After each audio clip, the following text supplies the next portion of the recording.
প্রচন্ড গরমে মেদিনীপুর পুরসভা এলাকায় শুরু হয়েছে পানীয় জলের সংকট।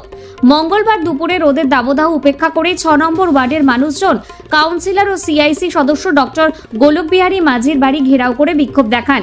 তাদের সঙ্গে ছিল বালতি, কলসি। দাবি, কয়েকদিন ধরে পানীয় জল পাচ্ছেন না। চেয়ারম্যান সৌমেন খান, জল বিভাগের সিআইসি মিতালি ব্যানার্জি গিয়ে পরিস্থিতি সামাল দেন।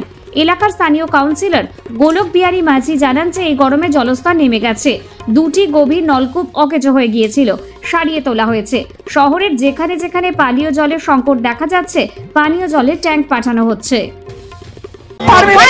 আজ দীর্ঘ 1 বছর যে জলের সমস্যা আছে, আমরা বারবার এসেছি এখানে, কোনো কমিশনার আমাদের কোনো কথা শুনেনি। আমরা যতবার এসেছি আমাদেরকে দূর দূর করে তাড়িয়ে দেওয়া হয়েছে।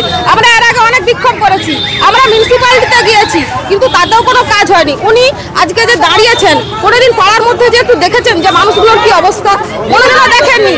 আজকে উনি বলছেন এত টাকা খরচা করে আমরা পাম্প সারাই করছি, কিন্তু পাম্পের কিছু হচ্ছে না। যে জলটা আছে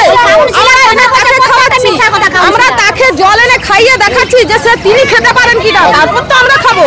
আর একটা জিনিস, যে কথাগুলো বলছেন টোটাল পুরো মিথ্যে কথা। তিনি তো এসিতে থাকেন, এসির কথাটা বুঝেন, তিনি সাধারণ মানুষের কথা বোঝেন না।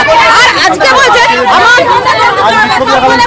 আজকে উনি বললেন আমার কিছু করার নেই, আমি অনেক চেষ্টা করছি, কিন্তু উনি কিচ্ছু করছেন না। 1 নম্বর, আর চেষ্টা যদি করতেন 1 বছর ধরে অনেক কিছু হতো। আজকে বলছে আমার যে ওখানে পায়ে জুতো ছিঁড়াচ্ছে। আরে ডাক্তারবাবু বলুক না, আমরা সিলেদার্স অর্ডার করে দেবো ডাক্তারবাবুর বাড়িতে। ডাক্তারবাবুর বাড়িতে আমরা সিলেদার্স, আমাদের মেদিনীপুরের বুকে যে কোম্পানি এখানে বসেছে আমরা সেটা অর্ডার করে দেবো। কিন্তু মিথ্যে কথা কেন বলছেন উনি? পানীয় জলের দাবিতে শুধু আজ নয়, দীর্ঘ 1 বছর বিক্ষোভ চলছে। 1 বছরে উনি পাড়ার মধ্যে যে দেখেন না। আজকে গোপাল বাবু, যিনি গোপাল মাইতি, তার আবার ফ্ল্যাটে তিনি আমাদেরকে জল দিয়ে আজ পর্যন্ত সাহায্য করছেন। জলের নতুন 2টো ডিপ টিউবওয়েল বইয়ার জন্য বসানো হলো, একটা খারাপ হয়ে গেল। নতুন ডিপ টিউবওয়েল থেকে জল প্রপার জায়গায় যাচ্ছে।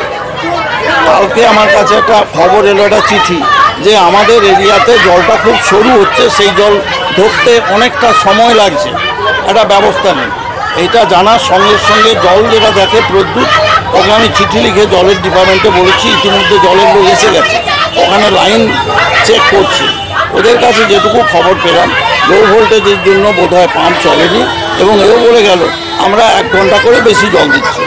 এই ক্ষোভকারীদের অনেক রকম বক্তব্য থাকবে, জনপ্রতিনিধিকে শুনতে হবে। গরমের সময় জলের রকম অসুবিধা, গরমের সময় জলের অসুবিধা হবে বলেই ওখানে আমি গত 1 বছর ধরে ডিপ টিউবওয়েল বসানোর চেষ্টা করছি। একটা ডিপ টিউবওয়েল বসলেও সেটা খারাপ, সেখান থেকে নোংরা জলের জন্য আবার মিউনিসিপ্যালিটিতে বলে চেঁচামেচি করে আরেকটা ডিপ টিউবওয়েল বসেছি। সমস্ত রকম পরীক্ষায় বলছে এই জলটা ভালো, এবং ওটা বসানোর আগে সয়েল টেস্ট করে তারপরে ওটা বসানো হয়েছে যেখানে বেস্ট জল আসবে। জলের লাইন আমরা ওইখান থেকে নিয়ে প্রেস ক্লাবের গা দিয়ে গিয়ে জলটা বসেছে একদম মাঠের এই কোণের কাছে। ওটাকে আমরা পাইপটা ঘুরিয়ে নিয়ে গিয়ে প্রেস ক্লাবের কোণ দিয়ে গিয়ে আগে যেখানে জল পড়তো পল্লীবাসীর জন্য সেখানেই লাগানো হয়েছে, সেটাও মিউনিসিপ্যালিটি করে দিচ্ছে। কোনো কারণে জলটা কালকেই আমার কাছে বক্তব্য, আমাদের এখানে জলের লাইনটা খুব সরু আকারে জলটা পড়ছে, এবং জল ধরতে আমাদের অনেক সময় লাগছে। তার জন্য কালকেই আমরা ব্যবস্থা নিয়েছি। জলের যে কাজ করে পাইপ লাইনের ছোটন বোধহয়, ও ইতিমধ্যে ওখানে কাজ করছে।